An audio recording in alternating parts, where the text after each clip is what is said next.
ఢిల్లీ మద్యం కేసులో అరెస్ట్ అయి తీహార్ జైల్లో ఉన్నటువంటి కల్వకుంట్ల కవిత అతి త్వరలో బెయిల్ మీద బయటికి రాబోతున్నారని, కవిత బయటకు వచ్చిన తర్వాత ఇక కేటీఆర్ రాజకీయ జీవితం అనేది ప్రశ్నార్థకంగా మారబోతుందని, కవిత ఒక కొత్త పార్టీని స్థాపించబోతున్నారు అనేటువంటి వార్తలు ఇప్పుడు సోషల్ మీడియాలో చక్కర్లు కొడుతున్న నేపథ్యంలో ఈ అంశం మీద మనం విశ్లేషణ చేసుకునేటువంటి ప్రయత్నం చేద్దాం. ప్రస్తుతం మనతో పాటు ఉన్నారు ప్రముఖ రాజకీయ విశ్లేషకులు, ప్రముఖ సీనియర్ జర్నలిస్ట్ సిఎస్ రావు గారు. సార్తో మాట్లాడదాం. సార్ నమస్తే. సార్ నమస్తే. ఢిల్లీ మద్యం కేసులో కింగ్పింగ్గా ఉన్నటువంటి కల్వకుంట్ల కవిత గారు అతి త్వరలో బెయిల్ మీద బయటికి రాబోతున్నట్లుగా, బెయిల్ మీద బయటికి వచ్చిన తర్వాత ఇక కేటీఆర్ గారి రాజకీయ మనుగడ ప్రశ్నార్థకంగా మారబోతుంది అని, కవిత గారు కొత్త పార్టీని స్థాపించబోతున్నారని, బీఆర్ఎస్ ఇక ఉండదు అనేటువంటి వాదనలు తెర మీదకి వస్తూ ఉన్నాయి. దీని మీద మీ విశ్లేషణ ఏంటి సార్? ఇప్పుడు కవితకి చాలా కాలంగా కూడా ముఖ్యమంత్రి కావాలనేటువంటి బలమైనటువంటి కోరిక ఉంది.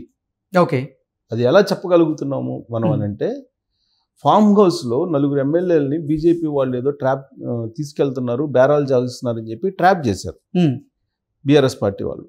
ట్రాప్ చేసిన తర్వాత ఆ వీడియోలు ఆడియోలు అన్నీ అధ్యయనం చేసిన తర్వాత మొత్తం బయట పెట్టి దాన్ని దేశవ్యాప్తంగా కూడా కేసీఆర్ అన్ని రాజకీయ పార్టీల అధిపతులకి, సుప్రీంకోర్టుకి, ఆయా రాష్ట్రాల హైకోర్టులకి అన్నిటికీ పంపించి దేశవ్యాప్తంగా కూడా బీజేపీ యొక్క వ్యవహారాన్ని బయట పెట్టేటువంటి ప్రయత్నం చేశాడు.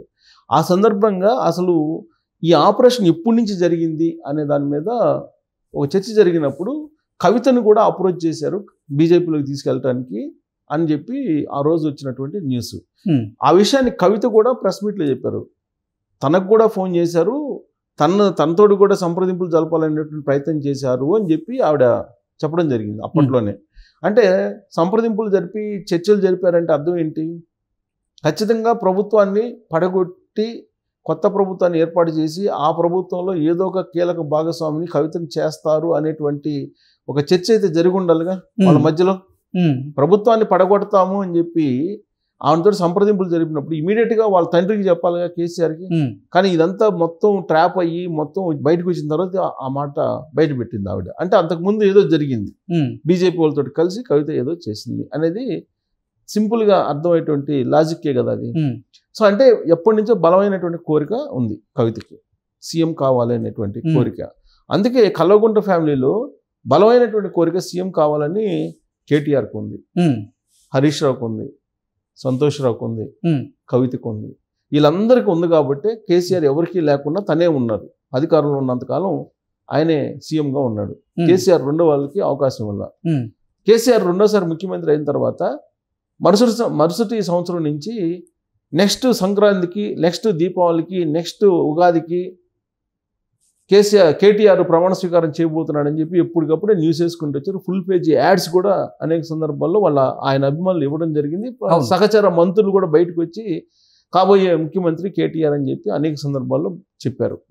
చెప్పి కేటీఆరే ప్రమాణ స్వీకారం చేయబోతున్నాడని చెప్పేసి అనేక సందర్భాల్లో దాదాపు 3-4 సంవత్సరాలు 23 ఎన్నికలు అయిపోయి రిజల్ట్ వచ్చేంత వరకు కూడా కేటీఆర్ని ముఖ్యమంత్రిగా ఆయన సహచరులు, తర్వాత ఆయన అభిమానులు అనేక సందర్భాల్లో అనేక వేదికల మీద అనేక సార్లు బయట పెట్టడం జరిగింది. ప్రముఖ జ్యోతిష్యుడు కూడా చెప్పాడు. అలాగే జ్యోతిష్యుడు చెప్పాడు, వాళ్ళ పార్టీలో వాళ్ళు కూడా చెప్పారు కదా, వాళ్ళ పార్టీలో వాళ్ళు చెప్పారు. అలాగే కాంగ్రెస్ బీఆర్ఎస్ పార్టీకి సంబంధించిన మొత్తం చెప్పారు. నరేంద్ర మోడీ కూడా చెప్పాడు కదా. నరేంద్ర మోడీ కూడా ఏం చెప్పాడు? ఎన్నికల ప్రచారంకి వచ్చిన సందర్భంగా కేటీఆర్ని ముఖ్యమంత్రిని చేయడానికి సహకారం అందించండి అని చెప్పేసి కేసీఆర్ అడిగాడు అని చెప్పి, పుత్రవాత్సల్యం ఆ విధంగా ఉందా అతనికి అనే విషయం నరేంద్ర మోడీ కూడా చెప్పారు కదా. అంటే ముఖ్యమంత్రి కావాలని చెప్పి కల్వకుంట్ల ఫ్యామిలీలో అనేక మందికి ఉంది. దాంట్లో భాగంగానే ప్రగతి భవన్ వేదికగా చేసుకొని హరీష్ రావుకి, సంతోష్ రావుకి, కేటీఆర్కి, కవితకి మధ్య చాలా చాలా ఇష్యూస్ జరిగినాయి. ఆ రహస్యాలు కొన్ని బయటకు వచ్చినాయి, కొన్ని బయటకు రాలేదు. ఇలాంటి పరిస్థితుల్లో లిక్కర్ వ్యవహారంలో చిక్కున్నారు. లిక్కర్ కింగ్ పిన్గా, సౌత్ హెడ్గా కవిత ఇరుక్కొని తీహార్ జైలుకి వెళ్ళారు. తీహార్ జైలుకి వెళ్ళినప్పటి నుంచి కూడా మొత్తం రాజకీయం, కుటుంబ రాజకీయం అంతా మారిపోయింది. కేసీఆర్ బయటకు వచ్చేటువంటి పరిస్థితి లేకుండా అయిపోయింది. తర్వాత కేటీఆర్ తనకున్నటువంటి సీఎం కావాలనే కోరికను చంపుకున్నట్టు మనకు అనిపిస్తుంది. ఎందుకనంటే రేవంత్ రెడ్డి గురించి ఈ మధ్యకాలంలో అసెంబ్లీలో ఆయన ఒక మాట అన్నాడు, నువ్వు చాలా అదృష్టవంతుడివి, తక్కువ ఏజ్లోనే సీఎం కాగలిగావు అని. అంటే దాని అర్థం ఏంటి? తన దురదృష్టవంతుడిని తను కాలేకపోయాననేటువంటి బాధను ఆయన ఆ రూపంలో వ్యక్తపరిచాడు. అంత నైరాశ్యం ఎందుకు వచ్చింది ఆయనకి అని అంటే, ఇప్పుడు కవిత తిహార్ జైలు నుంచి బయటకు వస్తే కనుక కవితకు మొత్తం బాధ్యతలు అప్పచెప్పేటువంటి అవకాశం ఉంది కేసీఆర్ అనేది ఒకటి వినిపిస్తుంది. ఏంటి సార్ అసలు కవిత ఈ ఢిల్లీ లిక్కర్ స్కామ్లో కనుక బెయిల్ మీద బయటకు వస్తే కేటీఆర్ గారి రాజకీయ భౌతవ్యం ఎందుకు ప్రశ్నార్థకంగా మారబోతుంది? ఎందుకు కేటీఆర్ని కాదని కేసీఆర్ కవితకి బాధ్యతలు అప్పచెప్పబోతున్నారంటే ఏం చెప్తారు? ఇప్పుడు అది కవితలో తిహార్ జైలుకి వెళ్ళిపోయిన తర్వాత రాజకీయ పరిణామాలన్నీ మారిపోయినాయి. బీఆర్ఎస్ పార్టీ ఉంటుందా ఉండదా అనేటువంటి సందిగ్ధం ఉంది. బీఆర్ఎస్ పార్టీని విలీనం చేస్తారు బీజేపీలో అనేటువంటి విషయాన్ని రేవంత్ రెడ్డే చెప్పారు. గవర్నర్గా కేసీఆర్ అలా అలాగే కవితకేమో రాజ్యసభ, ఇలా రకరకాలుగా చెప్పాడు ఆయన. అంటే బీఆర్ఎస్ పార్టీ విలీనం అవుతుంది బీజేపీలో అనేటువంటి విషయాన్ని రేవంత్ రెడ్డి చెప్పారు. సరే దాని కౌంటర్గా సరే వాళ్ళేమో బీజేపీ వాళ్ళు బయటకు వచ్చి లేదు బీఆర్ఎస్ పార్టీ కాంగ్రెస్ పార్టీలో విలీనం కాబోతుందని ఇట్లా రకరకాలుగా చెప్పారు. సరే కారణం ఏదైనప్పటికీ కూడా లోక్సభ ఎన్నికల్లో 16%కు మాత్రమే బీఆర్ఎస్ పార్టీ పరిమితం అయింది.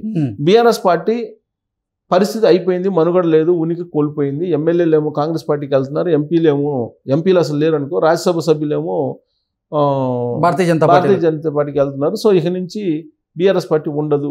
పైగా బీఆర్ఎస్ పార్టీ కొనసాగినా కానీ దాని మనుగడ ఉండదు. సెంటిమెంట్గా తీసుకున్నా, జాతకం ప్రకారం తీసుకున్నా కానీ బీఆర్ఎస్ పార్టీని క్లోజ్ చేయాలి, మళ్ళీ టీఆర్ఎస్ పార్టీని రివోక్ చేయాలి అనేటువంటి చర్చ నడిచింది పార్టీలో అంతర్గతంగా. ఆ విషయాన్ని పార్టీలో ఉండేటువంటి వాళ్ళే అనేక సందర్భాల్లో చెప్పారు. ఇప్పుడు బీఆర్ఎస్ పార్టీని ఖచ్చితంగా బీజేపీలో క్లోజ్ చేస్తారు, బీజేపీలో విలీనం చేస్తారు, విలీనం చేస్తామని చెప్పి హామీ ఇచ్చిన తర్వాతనే కవితకి బెయిల్ రాబోతుందని అంటున్నారు.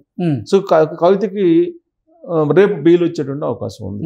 ఎందుకు చెప్తున్నాను ఈ మాట అంటే, ఆల్రెడీ ఆమెకి హెల్త్ బాగాలేక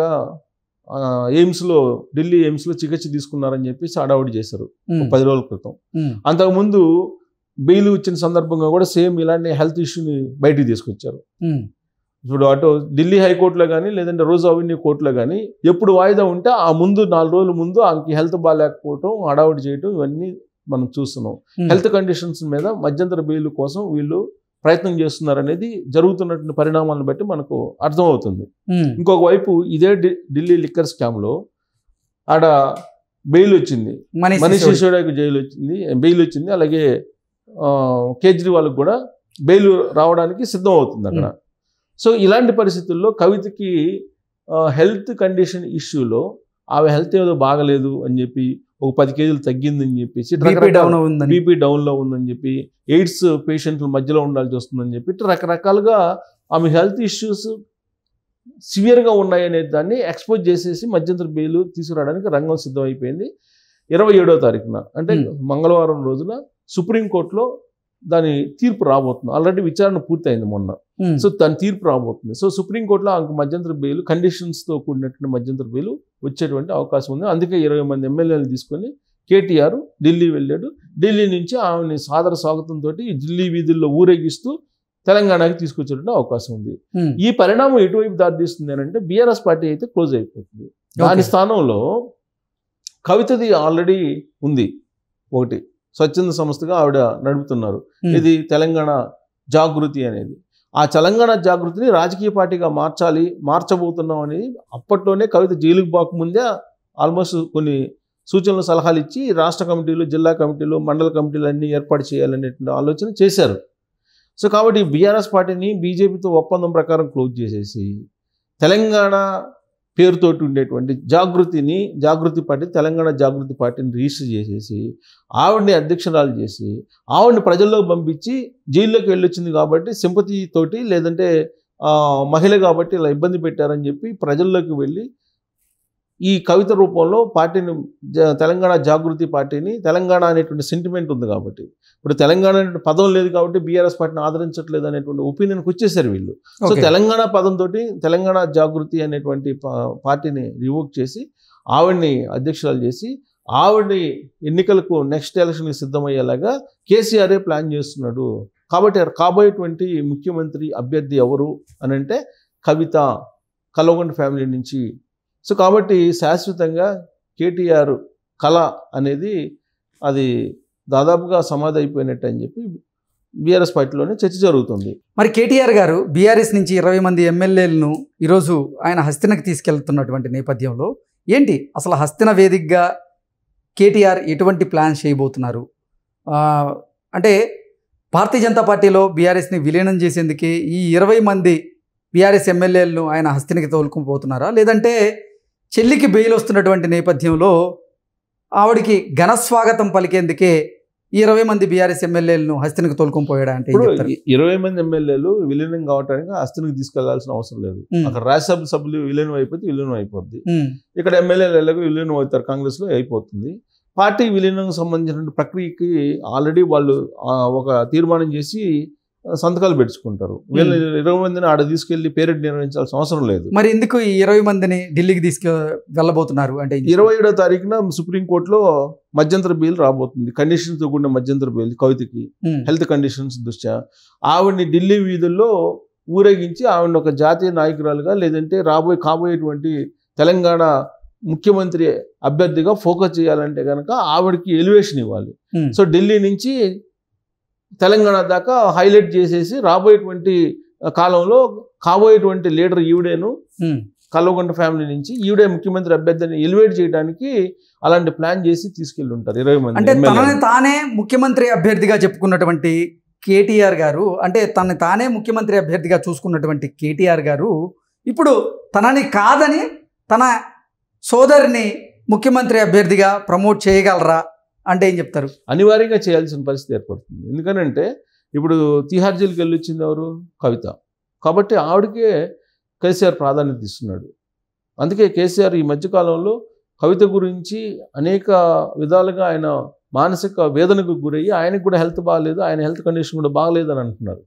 సో ఇలాంటి పరిస్థితుల్లో కవితకి తప్ప కల్వకుంట్ల ఫ్యామిలీలో మరొకరికి ఆదరణ లేదు అనేటువంటి ఒక అభిప్రాయానికి ఆ పార్టీలోని ఇంటర్నల్గా వచ్చారు అని చెప్పి తెలుస్తుంది. అల్టిమేట్గా కేసీఆర్ ఏ చెప్తే అదే కదా జరిగేది. హరీష్ రావుకి ఇస్తాడా, లేకపోతే సంతోష్ రావుకి ఇస్తాడా, లేకపోతే కేటీఆర్కి ఇస్తాడా, లేకపోతే కవితకి ఇస్తారా ప్రాధాన్యత అనేది కేసీఆర్ అభిప్రాయం మీద ఆధారపడి ఉంటుంది. బహుశా కేసీఆర్ దాదాపు 150 రోజుల నుంచి ఆవిడ ఉంది కదా, దాదాపు మార్చి నుంచో ఫిబ్రవరి నుంచో జైల్లో ఉంది. సో జైల్లో ఉండి అనేక ఇబ్బందులు పడుతున్నారు కదా. ఇప్పుడు ఢిల్లీ లిక్కర్ స్కామ్ కన్నా కూడా పెద్ద స్కాములు చేసిన వాళ్ళు బీఆర్ఎస్ పార్టీలో ఉన్నారు కదా, కల్వకుంట్ల ఫ్యామిలీలో కూడా ఉన్నారు కదా కొంతమంది ఆరోపణలు ఎదుర్కొంటూ. మరి కవితను తీసుకెళ్లి లోపల వేశారు కదా. అంటే వీళ్ళందరూ చేసినటువంటి పాపాలకు కవిత అనుభవిస్తుంది. కాబట్టి ఆ రాబోయేటువంటి ఒకవేళ ఫలితాలు వస్తే, రాబోయే అధికారంలోకి పార్టీ వస్తే కవితకు ప్రాధాన్యత ఇచ్చేటువంటి అవకాశం ఉంది. సో కవితకే పార్టీ పగ్గాలు అప్పచెప్తారు అనేది కూడా తెలుస్తుంది. పైగా జాతకాలను కూడా నమ్ముతాడు కేసీఆర్. మరి జాతక రూపంలో కూడా కవిత పేరుని ఏమన్నా ప్రమోట్ చేశారేమో. ఎందుకంటే గతంలో కవిత జైలుకు పోద్దని చెప్పినటువంటి ఆస్థాన పండితులు కూడా ఉన్నారు కదా ఆయనకి. అదే ఆస్థాన పండితులు కవితకి రాబోయేటువంటి రోజుల్లో ఫ్యూచర్ ఉంది, రాజకీయ ఫ్యూచర్ అని చెప్పి వాళ్లే చెప్తున్నారు కదా.